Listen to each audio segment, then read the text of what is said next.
श्रीकनकधारास्तोत्र अंगं हरेः पुलकभूषणमाश्रयन्ती भृङ्गाङ्गनेव मुकुलाभरणं तमालम् अङ्गीकृताखिलविभूतिरपाङ्गलीला माङ्गल्यदास्तु मम मङ्गलदेवताया। मुग्धा मुहुरविदधति वदने मुरारेः प्रेमत्रपाप्रणिहितानि गतागतानि मालादृशोर्मधुकरीव महोत्पलेया सा मे श्रियं दिशतु सागरसम्भवाया। आमीलिताक्षमधिगम्य मुदा मुकुन्दम् आनन्दकन्दमनिमेषमनङ्गतन्त्रम् आकेकरस्थितकनीनिकपक्ष्मनेत्रम् भूत्ये भवेन्मम भुजङ्गशयाङ्गनाया। बाह्वन्तरे मधुजितः श्रितकौस्तुभेया हारावलीव हरिनीलमयी विभाति कामप्रदा भगवतोऽपि कटाक्षमाला कल्याणमावहतु मे कमलालयाया। कालाम्बुदालिललितोरसिकैटभारेः धाराधरे स्फुरति या तडिदङ्गनेव मातुः समस्तजगतां महनीयमूर्ति भद्राणि मे दिशतु भार्गवनन्दनाया। प्राप्तं पदं प्रमथः खलु यत्प्रभावान् माङ्गल्यभाजि मधुमाथिनि मन्मथेन मय्यापते तदिह मन्थरमीक्षणार्धम् मन्दालसं च मकरालय कन्यकाया। विश्वामरेन्द्रपदविभ्रमदानदक्षम् आनन्दहेतुरधिकं मुरविद्विषोऽपि ईशन्निषीदतु मयि क्षणमीक्षणार्ध मिन्दीवरोदरसहोदरमिन्दिराया।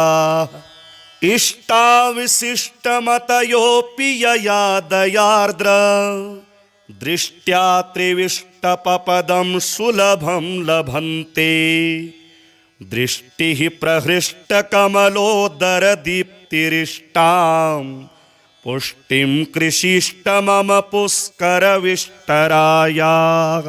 दद्यादयानुपवनो द्रविणाम्बुधाराम् अस्मिन्न किञ्चन विहङ्गशिशौ विषण्णे दुष्कर्म घर्ममपनीय चिराय दूरम् नारायण प्रणयिनी नयनाम्बुवाहः। धीर्देवदेति गरुडध्वज सुन्दरीति शाकम्भरीति शशिशेखरवल्लभेति सृष्टिस्थितिप्रलयकेलिषु संस्थितायै तस्यै नमस्त्रिभुवनेकगुरोस्तरुण्यै। श्रुत्यै नमोऽस्तु शुभकर्मफलप्रसूत्यै रत्यै नमोऽस्तु रमणीयगुणार्णवायै। शक्त्यै नमोऽस्तु शतपत्रनिकेतनायै पुष्ट्यै नमोऽस्तु पुरुषोत्तमवल्लभायै। नमोऽस्तु नालीकनिभाननायै नमोऽस्तु दुग्धोदधिजन्मभूम्यै नमोऽस्तु सोमामृतसोदरायै नमोऽस्तु नारायणवल्लभायै। नमोऽस्तु हेमाम्बुजपीठिकायै नमोऽस्तु भूमण्डलनायिकायै। नमोऽस्तु देवा दिदियापरायै नमोऽस्तु शाङ्गायुधवल्लभायै नमोऽस्तु देव्यै भृगुनन्दनायै नमोऽस्तु विष्णोरुरसिस्थितायै नमोऽस्तु लक्ष्म्यै कमलालयायै नमोऽस्तु दामोदरवल्लभायै नमोऽस्तु कान्त्यै कमलेक्षणायै नमोऽस्तु भूत्यै भुवनप्रसूत्यै नमोऽस्तु देवादिभिरर्चितायै नमोऽस्तु नन्दात्मजवल्लभायै सम्पत्कराणि सकलेन्द्रियनन्दनानि साम्राज्यदानविभवानि सरोरुहाक्षि त्वदवन्दनानि दुरितोत्तरणोद्यतानि मामेव मातरनिशं कलयन्तु मान्ये यत्कटाक्षसमुपासनाविधिः सेवकस्य सकलार्थसम्पदः सन्तनोति वचनाङ्गमानसेः त्वां मुरारिहृदयेश्वरीं भजे सरसिजनिलये सरोजहस्ते धवलतमांशुकगन्धमाल्यशोभे भगवति हरिवल्लभे मनोज्ञे त्रिभुवनभूतिकरि प्रसीद मह्यम् दिग्गस्तिभिः कनककुम्भमुखावसृष्टा स्वरवाहिनी विमलचारुजलप्लुताङ्गीं प्रातर्नमामि जगतां जननीमशेष लोकाधिनाथ गृहिणीममृताब्धिपुत्रीं कमले कमलाक्षवल्लभे त्वं करुणापूरतरङ्गितैरपाङ्गे अवलोकय मां किञ्चनानां प्रथमं पात्रमकृत्रिमं दयाह्याः देवी प्रसीद जगदीश्वरि लोकमातः कल्याणगात्रि कमलेक्षण जीवनाथे दारिद्र्यभीतिहृदयं शरणागतं माम् आलोकय प्रतिदिनं सदयेरपाङ्गे स्तुवन्ति ये स्तुतिभिरमोभिरन्वहं त्रयीमयीं त्रिभुवनमातरं रमाम गुणाधिका गुरुतरभाग्यभागिनो भवन्ति ते भुवि बुधभाविताशयाः अंगं हरेः पुलकभूषणमाश्रयन्ति भृङ्गाङ्गनेव मुकुलाभरणं तमालम् अङ्गीकृताखिलविभूतिरपाङ्गलीला माङ्गल्यदास्तु मम मङ्गलदेवताया मुग्धा मुहुरविदधति वदने मुरारेः प्रेमत्रपाप्रणिहितानि गतागतानि मालादृशोर्मधुकरीव महोत्पलेया सा मे श्रियं दिशतु सागरसम्भवाया आमीलिताक्षमधिगम्य मुदा मुकुन्दम् आनन्दकन्दमनिमेषमनङ्गतन्त्रम् आकेकरस्थितकनीनिकपक्ष्मनेत्रम् भूत्ये भवेन्मम भुजङ्गशयाङ्गनाया बाह्वन्तरे मधुजितः श्रितकौस्तुभेया हारावलीव हरिनीलमयी विभाति कामप्रदा भगवतोऽपि कटाक्षमाला कल्याणमावहतु मे कमलालयाया कालाम्बुदालिललितोरसिकैटभारे धाराधरे स्फुरति या तडिदङ्गनेव मातुः समस्तजगतां महनीय मूर्ति भद्राणि मे दिशतु भार्गवनन्दनाय। प्राप्तं पदं प्रमथः खलु यत्प्रभावान् माङ्गल्यभाजि मधुमाथिनि मन्मथेन मय्यापते तदिह मन्थरमीक्षणार्धम् मन्दालसं च मकरालय कन्यकाया। विश्वामरेन्द्रपदविभ्रमदानदक्षम् आनन्दहेतुरधिकं मुरविद्विषोऽपि ईशन्निषीदतु मयि क्षणमीक्षणार्ध मिन्दीवरोदरसहोदरमिन्दिराया। इष्टाविशिष्टमतयोऽपि यया दयार्द्र दृष्ट्या त्रिविष्टपपदं सुलभं लभन्ते। दृष्टिः प्रहृष्टकमलोदरदीप्तिरिष्टां पुष्टिं कृषिष्ट मम पुष्करविष्टराया। दद्यादयानुपवनो द्रविणाम्बुधाराम् अस्मिन्न किञ्चन विहङ्गशिशौ विषण्णे। दुष्कर्म घर्ममपनीय चिराय दूरम् नारायण प्रणयिनी नयनाम्बुवाहः। धीर्देवदेति गरुडध्वज सुन्दरीति शाकम्भरीति शशिशेखरवल्लभेति सृष्टिस्थितिप्रलयकेलिषु संस्थितायै तस्यै नमस्त्रिभुवनेकगुरोस्तरुण्यै। श्रुत्यै नमोऽस्तु शुभकर्मफलप्रसूत्यै रत्यै नमोऽस्तु रमणीयगुणार्णवायै। शक्त्यै नमोऽस्तु शतपत्रनिकेतनायै पुष्ट्यै नमोऽस्तु पुरुषोत्तमवल्लभायै। नमोऽस्तु नालीकनिभाननायै नमोऽस्तु दुग्धोदधिजन्मभूम्यै। नमोऽस्तु सोमामृतसोदरायै नमोऽस्तु नारायणवल्लभायै। नमोऽस्तु हेमाम्बुजपीठिकायै नमोऽस्तु भूमण्डलनायिकायै।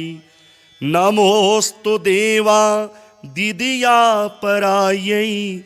नमोऽस्तु शाङ्गायुधवल्लभायै।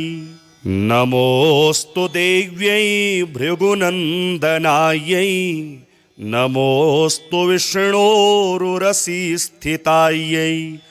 नमोऽस्तु लक्ष्म्यै कमलालयायै नमोऽस्तु दामोदरवल्लभायै। नमोऽस्तु कान्त्यै कमलेक्षणायै नमोऽस्तु भूत्यै भुवनप्रसूत्यै। नमोऽस्तु देवादिभिरर्चितायै नमोऽस्तु नन्दात्मजवल्लभायै। सम्पत्कराणि सकलेन्द्रियनन्दनानि साम्राज्यदानविभवानि सरोरुहाक्षि। त्वद्वन्दनानि दुरितोत्तरणोद्यतानि मामेव मातरनिशं कलयन्तु मान्ये। यत्कटाक्षसमुपासनाविधिः सेवकस्य सकलार्थसम्पदः सन्तनोति वचनाङ्गमानसेः त्वां मुरारिहृदयेश्वरीं भजे। सरसिजनिलये सरोजहस्ते धवलतमांशुकगन्धमाल्यशोभे भगवति हरिवल्लभे मनोज्ञे त्रिभुवनभूतिकरि प्रसीद मह्यम्। दिग्गस्तिभिः कनककुम्भमुखावसृष्टा स्वरवाहिनी विमलचारुजलप्लुताङ्गीं प्रातर्नमामि जगतां जननीमशेष लोकाधिनाथ गृहिणीममृताब्धिपुत्रीं कमले कमलाक्षवल्लभे त्वं करुणापूरतरङ्गितैरपाङ्गे अवलोकय मां किञ्चनानां प्रथमं पात्रमकृत्रिमं दयाह्याः देवी प्रसीद जगदीश्वरि लोकमातः कल्याणगात्रि कमलेक्षण जीवनाथे दारिद्र्यभीतिहृदयं शरणागतं माम् आलोकय प्रतिदिनं सदयैरपाङ्गे स्तुवन्ति ये स्तुतिभिर्मोभिरन्वहं त्रयीमयीं त्रिभुवनमातरं रमाम गुणाधिका गुरुतर भाग्यभागिनो भवन्ति ते भुवि बुधभाविताशयाः अंगं हरेः पुलकभूषणमाश्रयन्ती भृङ्गाङ्गनेव मुकुलाभरणं तमालम् अङ्गीकृताखिलविभूतिरपाङ्गलीला माङ्गल्यदास्तु मम मङ्गलदेवताया मुग्धा मुहुरविदधति वदने मुरारेः प्रेमत्रपाप्रणिहितानि गतागतानि मालादृशोर्मधुकरीव महोत्पलेया सा मे श्रियं दिशतु सागरसम्भवाया आमीलिताक्षमधिगम्य मुदा मुकुन्दम् आनन्दकन्दमनिमेषमनङ्गतन्त्रम् आकेकरस्थितकनीनिकपक्ष्मनेत्रं भूत्ये भवेन्मम भुजङ्गशयाङ्गनाया बाह्वन्तरे मधुजितः श्रितकौस्तुभेया हारावलीव हरिनीलमयी विभाति कामप्रदा भगवतोऽपि कटाक्षमाला कल्याणमावहतु मे कमलालयाया कालाम्बुदालिललितोरसिकैटभारेः धाराधरे स्फुरति या तडिदङ्गनेव मातुः समस्तजगतां महनीयमूर्ति भद्राणि मे दिशतु भार्गवनन्दनाया प्राप्तं पदं प्रमथः खलु यत्प्रभावान् माङ्गल्यभाजि मधुमाथिनि मन्मथेन मय्यापतेत्तदिह मन्थरमीक्षणार्धम् मन्दालसं च मकरालय कन्यकाया विश्वामरेन्द्रपदविभ्रमदानदक्षम् आनन्दहेतुरधिकं मुरविद्विषोऽपि ईशन्निषीदतु मयि क्षणमीक्षणार्ध मिन्दीवरोदरसहोदरमिन्दिराया इष्टाविशिष्टमतयोऽपि यया दयार्द्र दृष्ट्या त्रिविष्टपपदं सुलभं लभन्ते दृष्टिः प्रहृष्टकमलोदरदीप्तिरिष्टां पुष्टिं कृषिष्ट मम पुष्करविष्टराया दद्यादयानुपवनो द्रविणाम्बुधाराम् अस्मिन्न किञ्चन विहङ्गशिशौ विषण्णे दुष्कर्म घर्ममपनीय चिराय दूरं नारायण प्रणयिनी नयनाम्बुवाहः धीर्देवदेति गरुडध्वज सुन्दरीति शाकम्भरीति शशिशेखरवल्लभेति सृष्टिस्थितिप्रलयकेलिषु संस्थितायै तस्यै नमस्त्रिभुवनेकगुरोस्तरुण्यै श्रुत्यै नमोऽस्तु शुभकर्मफलप्रसूत्यै रत्यै नमोऽस्तु रमणीयगुणार्णवायै शक्त्यै नमोऽस्तु शतपत्रनिकेतनायै पुष्ट्यै नमोऽस्तु पुरुषोत्तमवल्लभायै नमोऽस्तु नालीकनिभाननायै नमोऽस्तु दुग्धोदधिजन्मभूम्यै नमोऽस्तु सोमामृतसोदरायै नमोऽस्तु नारायणवल्लभायै नमोऽस्तु हेमाम्बुजपीठिकायै नमोऽस्तु भूमण्डलनायिकायै नमोऽस्तु देवादिदियापरायै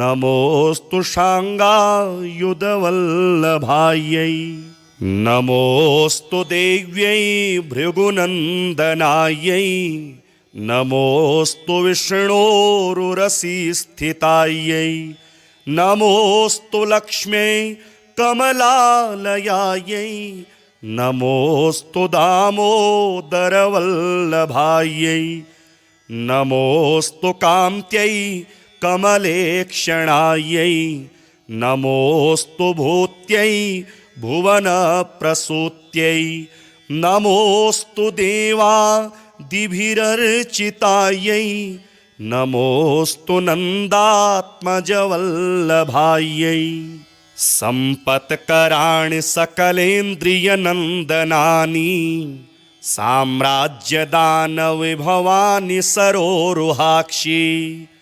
त्वदवन्दनानि दुरितोत्तरणोद्यतानि मामेव मातरनिशं कलयन्तु मान्ये यत्कटाक्षसमुपासनाविधिः सेवकस्य सकलार्थसम्पदः सन्तनोति वचनाङ्गमानसेः त्वां मुरारिहृदयेश्वरीं भजे सरसिजनिलये सरोजहस्ते धवलतमांशुकगन्धमाल्यशोभे भगवति हरिवल्लभे मनोज्ञे त्रिभुवनभूतिकरि प्रसीद मह्यम् दिग्गस्तिभिः कनककुम्भमुखावसृष्टा स्वरवाहिनी विमलचारुजलप्लुताङ्गीं प्रातर्नमामि जगतां जननीमशेष लोकाधिनाथ गृहिणीममृताब्धिपुत्रीं कमले कमलाक्षवल्लभे त्वं करुणापूरतरङ्गितैरपाङ्गे अवलोकय माम किञ्चनानां प्रथमं पात्रमकृत्रिमं दयाह्याः